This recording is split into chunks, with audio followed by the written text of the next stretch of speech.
Hi everyone, it's Lisa here. Thanks for joining me for another card video.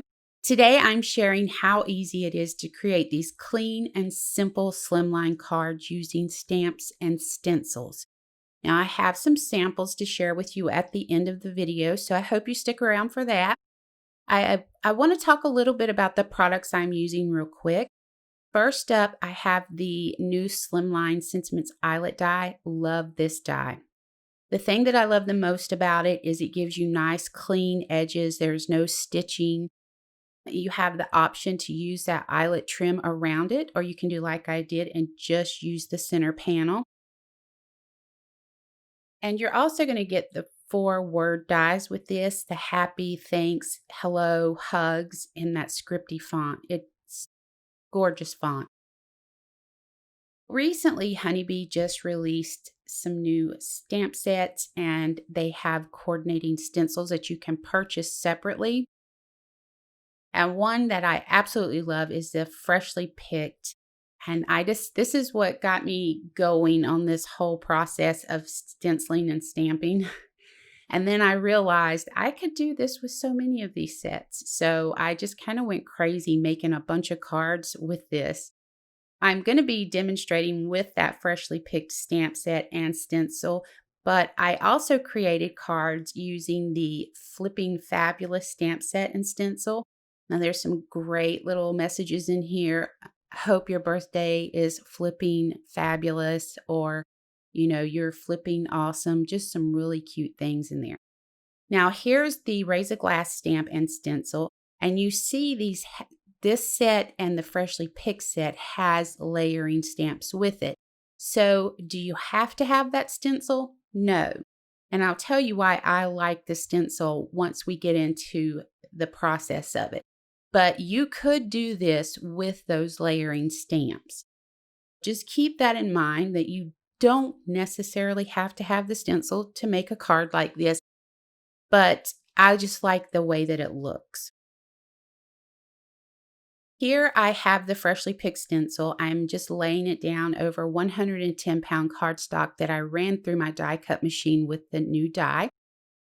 And I'm using purple tape and masking paper to go ahead and mask off individual pieces because I'm only going to stencil like 3 fruits on this panel.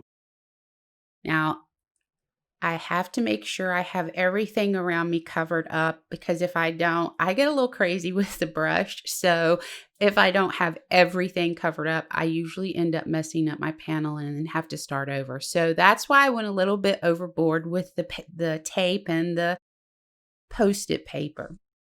So I'm coming in with dye inks, and I prefer dye inks when I'm stenciling. I think you get a sharper looking image with it.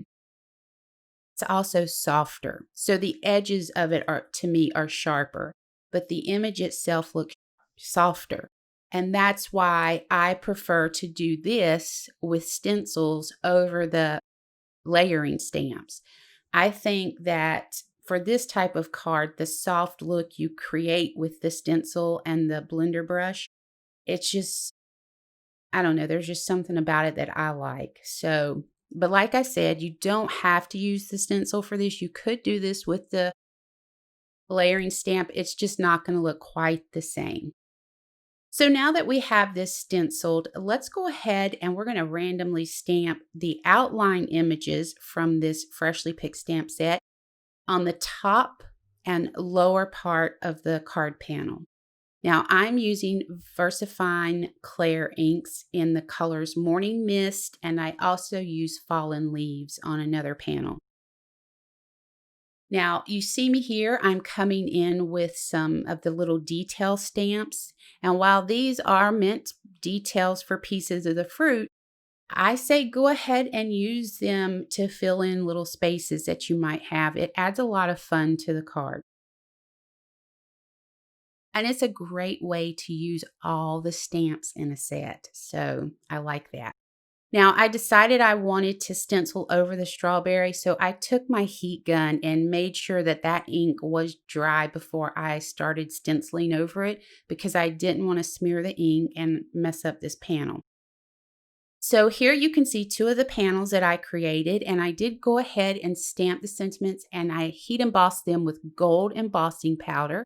I'm going to use a few little round foam adhesives to add these to the center of the panels. And then oh, I'm sorry. I did go ahead and die cut that thanks word die from the Slimline set out of black cardstock and went ahead and add that to the center as well.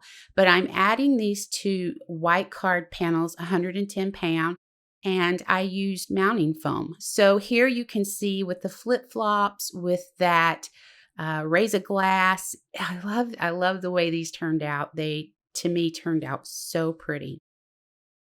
That's going to bring us to the end of the video. I hope you enjoyed it. Let me know what you think about the cards below.